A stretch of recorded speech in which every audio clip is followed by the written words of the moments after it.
How well should you know someone before you get married? Many couples think they're ready for forever, but what if they've only have surface level conversations and never talk about the big stuff? They might know each other's favorite movie and coffee orders, but have they talked about money, kids, or how they handle conflict? Today, we're exploring why couples avoid the tough conversations and what questions they should actually ask each other before walking down the aisle. Welcome to Wedding Hunter Bridesmaid, a podcast where real-life drama meets unfiltered advice. I'm Jen Glantz, the founder of Bridesmaid for Hire and the author of Finally the Bride. Every episode, a new caller will share their honest and raw dilemma on friendship, love, weddings, and so much more. An expert and I will give advice, and you can chime in too with what you think they should do. Will they listen? Well, we'll soon find out. And P.S., Wedding Hunter Bridesmaid is a Love Stories by David's podcast. This episode is brought to you by Fred Meyer Jewelers, because the right ring means everything.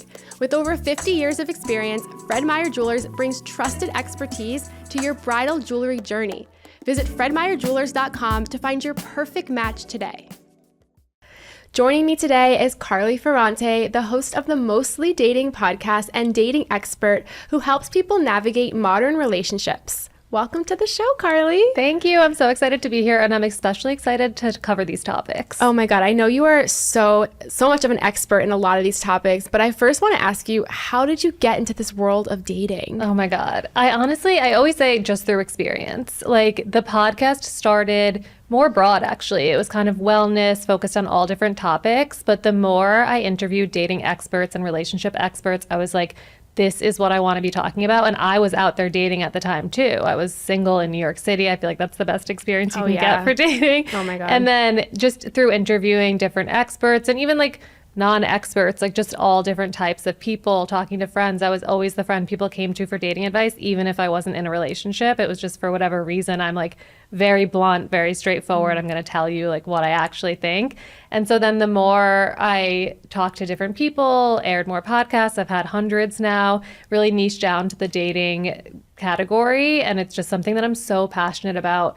Mostly because I've been there. Like, I've been single in my 30s. I felt like I'm never going to meet someone. I've been in relationships that were toxic. I've been in relationships that just didn't work out because just it wasn't right. And I feel like going through those experiences, and now even if I can help like 3 people, like whenever someone messages me and says that like one of my podcast episodes or a piece of my content helped them like meet their person or help them figure out that their person wasn't the right person for them, it just makes me so happy. It's crazy because dating and its concept is so simple. It's people meeting. It's them figuring out if they like each other. What makes it so complicated? I think we make it so complicated. Why? I think I honestly do think a big part of it, at least for me and for so many of my listeners, is we don't take the time to get to know ourselves. We're trying so hard to meet someone. We don't really know what we're looking for. We don't really like even fully understand what we feel like we bring to the table. We don't know like what we want in general, or we're not happy in other areas in our lives and we're trying to find like that missing piece. And I think that just makes things so complicated. And then the communication aspect, like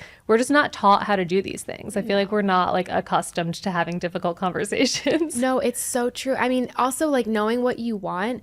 You know, when you go on these first couple dates and maybe the questions come up about kids and religion and all these things, like how are you supposed to answer them if you don't know what you want? And also how you answer them in dates 3, what if it changes by the time you get engaged? Right. Yeah. And it can. Like, we're all allowed to change. And I think that that's why having that communication throughout a long-term relationship and not feeling like, oh, we've been together for 3 years, we must know everything there is to know about each other. Like, you should always continue to get to know each other. But I did a post like very early on when I had just started kind of doing my Instagram account, and it was questions to ask on a first date or on a second date or whatever. And someone commented and they're like, I don't even know how I would answer these questions. And that kind of made me start thinking, I'm like, okay, that's like, then ask yourself these questions and like start to get to know yourself a little bit better. And that's when I was like, oh, light bulb moment. I think that like not knowing ourselves is actually impacting our dating lives. But is it okay if on date 3, someone's like, what's your goals for the next couple of years? Or do you want to have a family? What if you're like, I don't know? Does that make you look bad? Or, I mean, that could be an honest answer. It could be an honest answer. And I honestly think if the other person thinks that that's a bad answer, then they're just not your person. Like, I don't think that I don't fully believe in like you can't ever mess it up with the wrong person. Like I do think you still have to like try a little bit, but something like that, like if I, for example, like if I was single right now and I was going on dates and a guy told me he didn't know if he wanted kids, that would be a no for me. Yeah. But maybe someone who's like 10 years younger than me, that would be like, okay, we'll see where it goes. I remember like when I was in my early 20s on a date, someone's like, what's your 5-year plan? And I was like, yeah. I don't even have a 5-minute plan. Like I'm literally trying to pay my bills, keep my job, meet my husband. Yeah. Like, do you want to hear that? Like I just remember being so flustered by that question. You've obviously sat down with so many dating experts. What's the most shocking thing you've learned about dating? Ooh, shocking. I think for me, a big thing that was like a learning for me in my own personal dating life, and that now I just like want to scream from the rooftops to people, is the whole spark thing. Is that like you don't have to be like head over heels obsessed, like so attracted to someone on date one. But I say that with a big caveat because I'm not one of these people that's going to tell you to keep going on dates if you feel no attraction whatsoever. So for me, my sort of like thought process there that I would suggest to people is you have to be at least attracted to them. You have to find them attractive. You have to think like, you have to, just be interested in them physically in some way. But you don't have to feel like fireworks, because I used to chase those fireworks, and sometimes that's not the best relationship. And sometimes it could be. Like, I don't fully believe that that means it's toxic if you feel that early on. But I think that that was like the biggest sort of like, not necessarily shock, but mindset shift for me, is like you don't have to feel this super amazing spark with everybody, but you should feel some attraction, and then it should grow. Like if it starts so high, like anything in dating, if it's starting up here, like where is it going to go from there? It's so true. I have a friend right now who's dating, and she's like, the guy was great, but he's short. And I only date guys with blonde hair, and he's got brown hair. And she was listing all these physical things. So what is attraction? Is attraction looking at the person going, wow, you're good looking? Or is it feeling excited by them? Like, how do you define that? Yeah, it's so funny because I was just talking about this to my boyfriend last night, that like we were watching a TV show, we're watching a dating show, and there was someone on there that was super attractive. But then as soon as he started talking, I was like, this guy's not attractive. Like, I was like, he's one of those people that becomes less attractive the more he talks. And that's why dating apps are so hard. It's because I would be swiping yes based on like just their first picture because they were my type.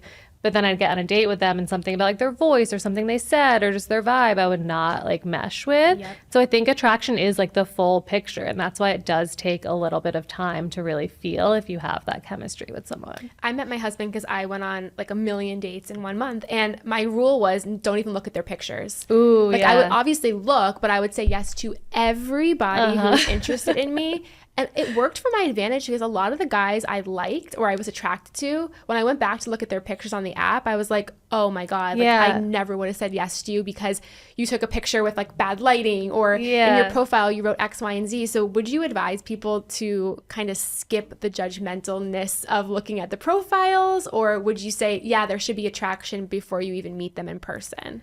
I think, well, it's funny because you obviously did the extreme of it and then it ended up working out for you. But I do think to some degree that is smart. Is just like, these apps are just a tool to get us out and meet more people than we might if we were just walking down the street, especially now when everybody's like terrified of approaching people in real life because of the apps. I think you should be a little bit more lenient. Like, I think also, especially if you're a woman who's dating men, because a lot of men just don't have any pictures of themselves, don't have any good pictures, and like they might have not the best dating app profile because of it, but then you meet them in real life, and like a lot of times men are more attractive in real life than they are on their profile. Yeah, I mean, people just look different in person. I had at least 3 people over my many years of dating meet me in person and say, wow, you don't look like anything like your pictures. Really? And I was so offended. Yeah, that's such a weird thing to say. It's a weird thing to say, and obviously they're saying it because they think you're not as good looking in person, or they're just not attracted to you in person. How do you not take that so personally? Yeah, I would definitely take that personally, but it's like, again, that's just not your person. First of all, who says that? But that's like also why like I would say like on your dating app, don't make it like super polished. I would rather have someone be like, oh my God, she's so much better looking in person. Oh, I for sure filtered all my pictures like 12 times. Yeah, me too. I was doing the same thing. I'm like, oh, I took like the best pictures ever from my app. I want to get into this week's caller because it's all about figuring out, okay, how do you get to know the person before you walk down the aisle with them? So I'm going to read this week's question. Okay. Hi, Jen and Carleigh. This is Ronnie from Maryland. My fiance and I are getting married in 4 months. On paper, everything is perfect. We're both 28, have good jobs, and our families love each other. but I'm realizing I don't actually know him beyond the surface level. We talk constantly about Netflix and weekend plans, but we've never had a real fight or discussed anything deeper than wedding DJs. I don't know how he handles stress, his views on money, or if he wants kids. We've only made jokes about someday. When his mom mentioned us moving closer to the family, he just smiled and said, "Hey, we'll figure it out." That is his response to everything serious.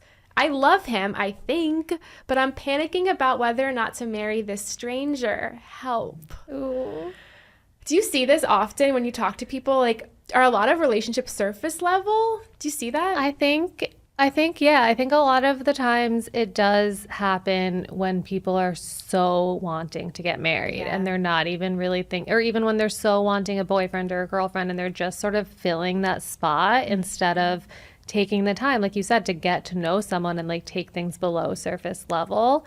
And there's so many things about this like email or caller that stand out to me. Like even when she said they've never had a conflict, that's like a huge red flag to me. But I've heard couples be like, "Oh my God, we never fight." And I'm like, am I the problem? Because I fight constantly with my husband. Like everything is a fight. So are you supposed to fight? Is that a good sign? I personally think and I talk because a lot of the people in the mostly dating community are like out there dating right now. I'd say it's like a 50-50 split between relationships and dating. And so I talk a lot about like defining the relationship and deciding you want to be with someone. And I honestly think conflict should happen before you even like decide you want to be in a relationship. And it doesn't have to be like a blowout fight, but even just a disagreement. Like, especially when they're planning a wedding, like isn't there anything about the wedding that they've disagreed on? Because like I actually do. I have a best friend who her and her husband, like they didn't fight at all. They didn't. And I was like, they have the perfect relationship. Like every time I'm with them all the time and they're like always on the same page.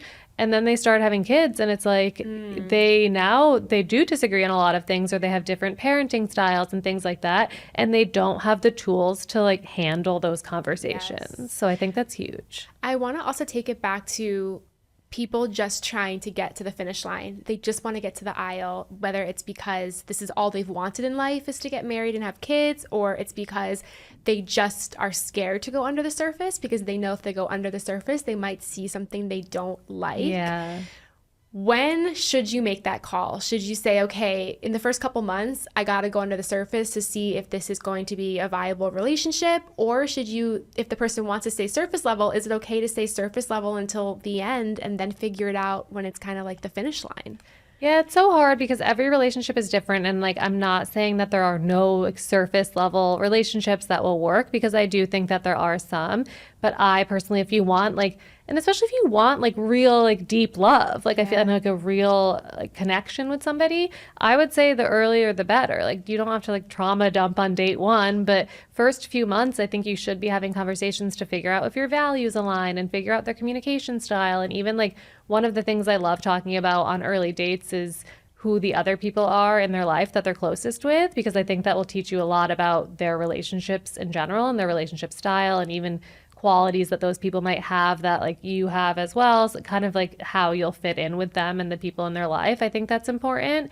But just everything, like talking about kids and talking about money and all of those things, like this person who wrote this question, I think like there's so many conversations that they have to have. I feel like they have to take a step back and like I'm not saying it's too late. Like it's like, oh, you haven't gone deeper than surface level, time to break up. But it's like, it's time to start having those conversations. Yeah, I'm thinking like, the wedding's 4 months away in this case. So it's like, okay, I'm an intense person. So I would sit down and be like, we don't know each other. Let's talk. Yeah. But like, what is the appropriate way to be like, let's talk about these serious topics without being so scary to your partner who might be like, whoa, what is going on? Yeah, I feel like I always try to use some type of like situation or other person or setting or something. So in this case, I might say like, oh, when your mom asked you this question and you said, we'll figure that out, like I actually think that might be something we should talk about now, or I've been thinking a lot about that. I like, even when I'm telling people what questions to ask on like early dates or in a relationship, I'll always be like, oh, just say like you heard it on a podcast or you saw it on a TV show, like just kind of like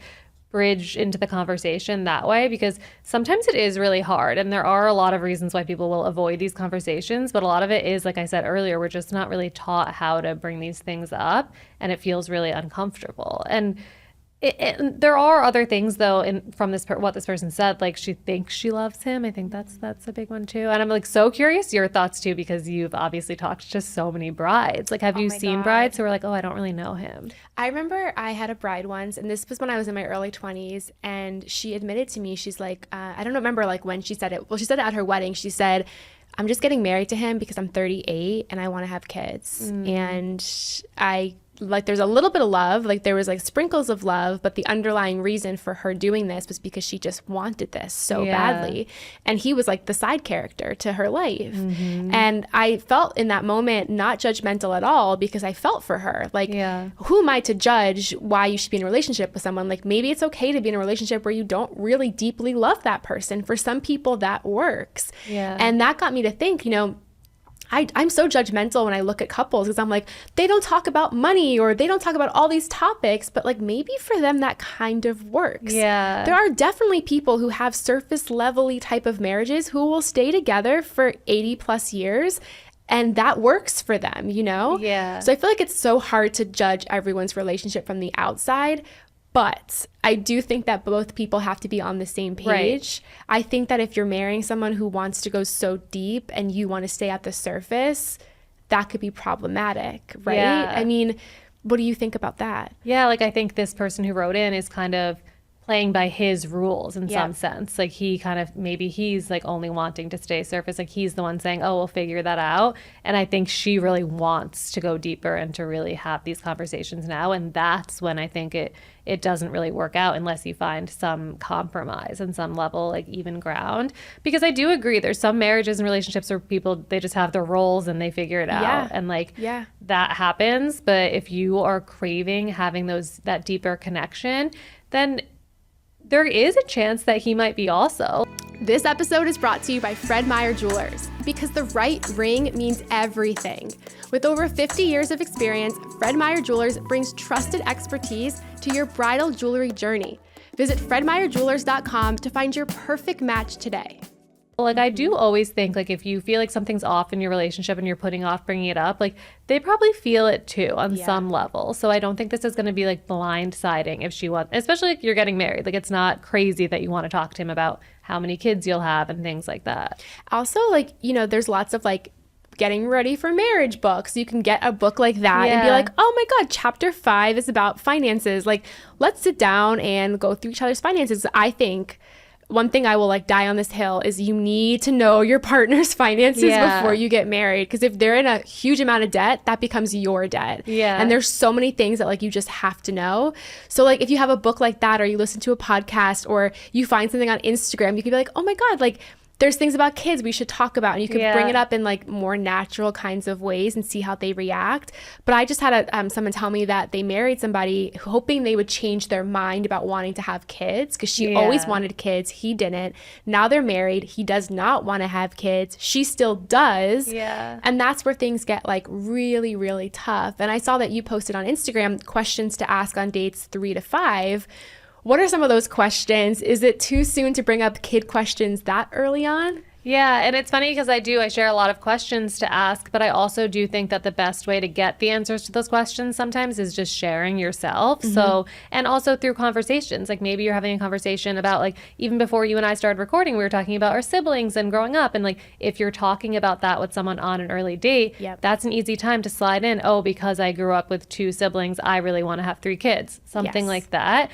And then their answer is going to be really telling. Like they're either just going to be like, oh, cool. Or they're going to share that they also want to have kids, or that they don't want to have kids. Like if they don't share anything, then it's kind of like something would go off in my head that then I'm like, okay, now I do want to directly ask them about that, maybe on a future date. And I think that the earlier you do it, the better, I always say, because it can be sort of hypothetical. Like it's not like I want to have 3 kids with you. If it's like, if you're like 6 months in, then you're kind of talking about that. But if you're 2 dates in, it's like you're just sharing like what you want for your life in the future. And I think that that's like a little bit lower stakes when it's not like, this is what I want to do with you. What do you think if a person is like, I want 3 kids, and the person's like, I don't think I want any kids, and this is date 5? Do you say, I gotta leave right now? Or do you say, let me give it a couple months and see if they open up to the idea? Yeah, I would personally, I would probably leave again, like just like in my current, like I'm 36 and I do want to have kids. So if I was single, then I would probably leave that relationship. I just think that you should never stay in a relationship based on what you hope the circumstance will be or based on the person you hope they'll be. You should focus on the person they are now, what they can give you now, and what the circumstances are now. If you're just waiting for someone to change or even just waiting for someone to make up their mind, sometimes that can work. Like I do have friends who like literally waited for like years in a situationship for the person to even want to be their boyfriend, and now they're like married and they have kids. Like it works, but it's like, do you want to spend your time waiting for that person, and do you want that to be your story? Like, oh, I waited him out and then he finally decided he wanted to marry me. Could you imagine the wedding vows? It's like, we met, I liked him, he made me wait for 7 years until he finally said yes. I know kids is like a huge issue, especially it's something on the mind of a lot of women who are into dating and trying to figure out the next step. What other issues are not deal breakers, but can raise a little bit of a flag early on in dating? I do think that just your lifestyles in general, and that's why one of the things I talk, like I obviously do talk a lot about conversations to have and questions to ask, but I think that some of the best ways to get to know somebody is not even through like asking a question. It's through going on different types of dates. It's through like seeing them in their natural environment. And so if I really liked somebody and we had been on like 5-6 dates, but they had only been extravagant dinner dates or just like really planned dates, the first thing I would want to do is like, let's just like spend a day together with no plans. Or I remember with my boyfriend, Sean, the first time that I was like, oh, I actually see a future with him. Like we just spent the day like at his apartment. We were both like working from home at his apartment, and it was like so nice to see what he's like just like at home and what just a regular day was without anything like written for us. And I think that doing things like that will help you get to know if you fit into each other's lifestyles. And I think if somebody has a completely different lifestyle, for me that's kind of like a deal breaker. Like I actually would like if I was dating someone and they like went out a little bit more than me, because then I'm like, oh, I get to have my alone time at home. Like, and I really recharge by being alone. But if I had someone who like wanted us to go out like 5 nights a week, I'd be like, oh my God, like that's too much for me. So I do think that lifestyles do have to align. I think your thought process on money has to align, definitely when you're getting married. But even as you're entering into a relationship, if marriage is your long-term goal and you have like completely different views on like where you like to spend and how you like to save and things like that, I think that's really important too. I will say, in realistic terms, the pressure to make it work, the desperation of wanting it to work can make you ignore a lot of things.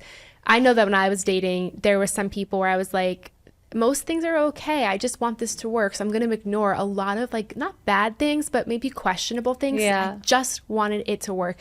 I did not want to start over. That's like the worst feeling in the world when you're dating, is having to start all over. How do you level set with a person who's like, I just want this to work, and they know it's with the wrong person? Yeah. I just think the longer you stay with the wrong person, the further away the right person is going to be. And the right person is out there somewhere. So, and that I did that. Like I dated a lot of wrong people and stayed in situations for too long when I could have been out there like mindfully dating and finding my person a lot sooner. And so I think that if you can just tell yourself, remind yourself, there are so many people out there. Everyone's timeline is different. Like just because all your best friends are married and you have to get there too, like, do you want to get there with the wrong person? I think that I know so many people who got married older than they expected, and they're so happy. They're like, all of them would say, oh my God, imagine if I married like XYZ from before. Like, it's like, yeah, you don't want to be the person who's stuck in that situation. I think about that so often. Like, imagine if you married Jack, and like there would be no good thing about that like, at all. But back then I was like, I need to marry Jack. I think it's really hard because, especially dating in your 30s, which I know you said you did, people will say, well, there's nobody left. Everyone's married already. What do you say to those types of people? It's okay. So it's hard because the pool obviously gets smaller. And I have listeners and followers on Instagram that like they're dating in their 40s and their 50s. Maybe some of them are divorced and dating again. Like the pool is smaller and smaller. And so that's a reality. And I don't want to like sit here and be like, no, there's so many people. But there are so many things about dating in your 30s and past them that do like make it so much better. Like I think you know yourself so much better, which is something we talked about before. Like when I was dating in my 20s, like I had no idea what I was looking for. I had no idea what I even wanted to do with my life. Like now you're more like secure in your life, and you're feeling hopefully like happy with where a lot of other areas of your life are. And that makes you willing to settle for less. Like when I was dating, I met my boyfriend when I was 32 or 33. And I just like, I wasn't going to have anybody in my life that like didn't add to it. So you don't want someone to complete your life. You want someone who's going to add to it. You want someone who you're excited to like share your life with. And I think that a lot of us do get more into that mindset when we're in our 30s or even when you're in your 40s or past then.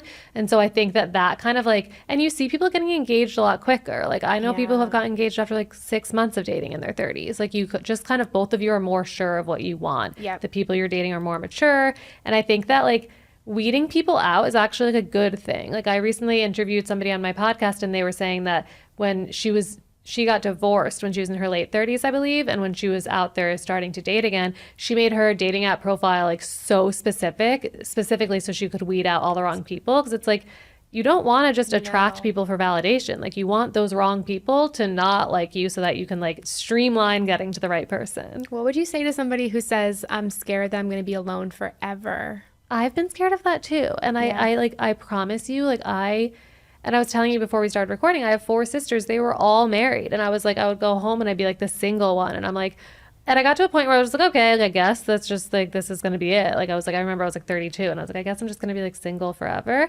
But as soon as I switched my mindset and I'm like, no, like there are so many other things like that I want to do in my life besides find a relationship. Let me start doing those things. Let me start enjoying my life.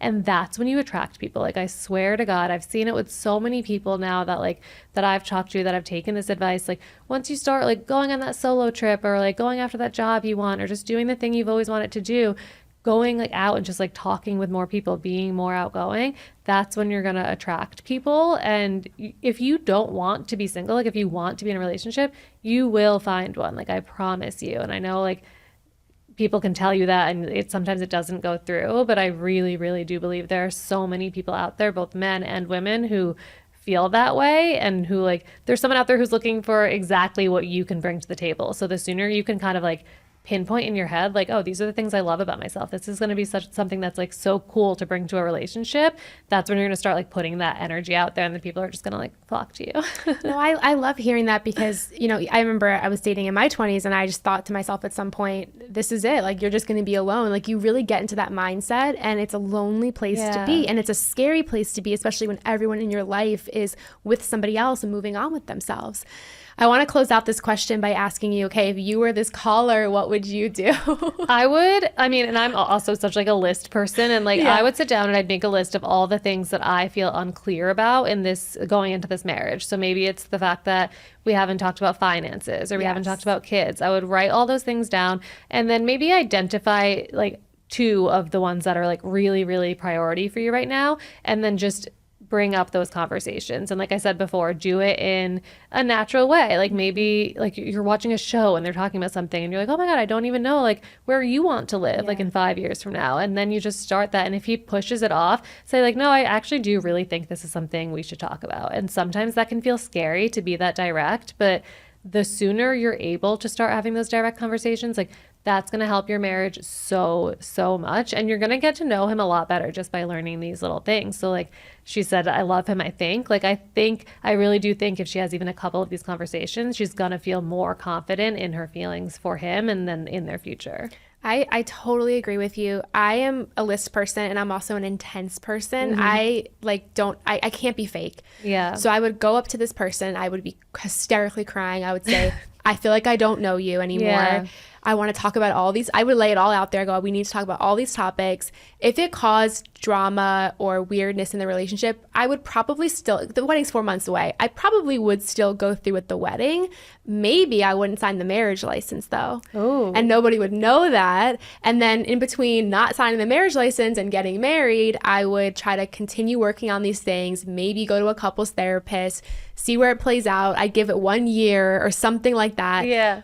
But I would really just throw it out there and say, what's the worst that's going to happen? Yeah. We don't make it. We don't go through with this wedding. Like, I would just throw it all out there immediately because these are really hot topics. And I think once you get married, like once the wedding's over and you're in the marriage, the first year is really tough because a lot of these topics come up naturally. Yeah. And you're like, what do we do about them? Yeah. So I think the earlier you get started, the better. And I think do it in your most authentic way. I'm a hysterical person, so I would be hysterical about it. It would be so weird for me to be like, I want to have a calm conversation. Like, that's just not me. So I think be authentic about it, but also don't be scared. Because look, there's like more than a 50% chance that it's all going to work out and you're going to be on the same page. Yeah. And then there's a chance that it's not. And then there's resources for how you can deal with that. So try really hard not to be scared would be my advice.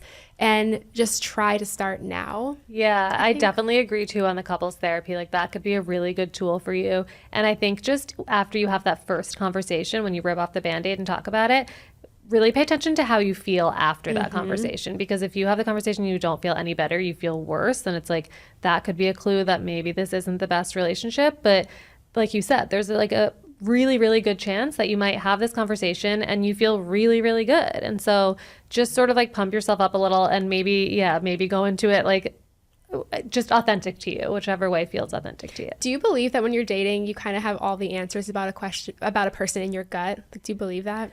I'm so split on that because I do think that part of, I would say like 50% of people, the reason they avoid these conversations is because they know the answer is going to be what they don't want to hear and they just don't want to face reality. But I would also say that there are like 50% of people who are just writing out the worst case scenario in their head and then they're putting it off because they're terrified. And I think you can't that's my biggest advice when you go into any conversation with your significant other is don't write their script for them beforehand because that's just going to throw you off if they don't say exactly what you hope they'll say or what you thought they say. Like just go into it ready to share exactly where you're at and really, really like listen to what they say too. Oh my God, that's so smart. Because I know when you're having these conversations, you might know what you want and you want that, you know what you want them to say. Yeah. And then when they don't say it, things just fall apart. Yeah. Like the first time I talked to my boyfriend about moving in together, I was like, I wanted to move in together. We had been together for like 6 months and I was like ready to move in. And I want him to be like, yeah, me too. And he wasn't like ready right away. And if I had like panicked and ran away, but instead I was like, oh, why not? And it turned out like he had lived with someone in the past. It didn't work out. And we like talked through that. But in past relationships, I would have like spiraled because he wasn't on the exact same page as me. Did that freak you out though when he was like, I'm not ready because I've done this before and it didn't work? Were you like, did you feel pressured to be like, I need to be perfect? I didn't, just because that's not like my personality, but I know a lot of people would. And I think that that's why it is important to have those conversations early on and figure out like if he had said, oh no, I want to wait until we're together for like 3 years, then I would have been like, no. Yeah. But so you have to know like how you're willing to compromise. Like I knew it was still pretty early. So I'm like, okay, I'm willing to wait like X amount of time. And then we kind of worked it out. And I think that that has to like compromise is a thing, but don't compromise if it's compromising your happiness. Yeah. No, for sure. Carleigh, I could talk to you forever about these topics. I think we gave the caller a lot of different ways to approach this. Where can people find out more about you, Mostly Dating, the podcast, and your new course? Yes, thank you. So you can find me on Instagram at Mostly Dating and at Mostly Dating Podcast for podcast content specifically. You can find the podcast wherever you listen to podcasts. And then I recently launched a course. It's called the Mostly Dating Blueprint, and it takes you through all the early stages of dating up until defining the relationship. It's a lot of that self-reflection we talked about, really getting to know yourself better, getting to know what you want, and then like actionable tools of how to get that, how to bring it into your life, conversations to have, all of those topics. So you can find that on my Instagram. There's a link to it there. Amazing, Carleigh. Thank you so much for coming on the show. Thank you. This was great. Thank you. This episode is brought to you by Fred Meyer Jewelers, because the right ring means everything. With over 50 years of experience, Fred Meyer Jewelers brings trusted expertise to your bridal jewelry journey. Visit fredmeyerjewelers.com to find your perfect match today. Thank you for listening to 1-800-Bridesmaid, and I hope this caller's story gave you something to think about. Have a wedding dilemma or relationship question? Submit your story on 1-800-Bridesmaid.com. Find more 1-800-Bridesmaid episodes wherever you get your podcasts and watch the full episodes on YouTube. For behind-the-scenes content and daily advice, follow Bridesmaid for Hire and Love Stories by Davids on Instagram and TikTok. If you enjoyed these stories, check out my book, Finally the Bride by Jen Glantz on Amazon. And remember, sometimes the best advice comes from strangers we meet along the way. Until next time, this is your professional bridesmaid signing off.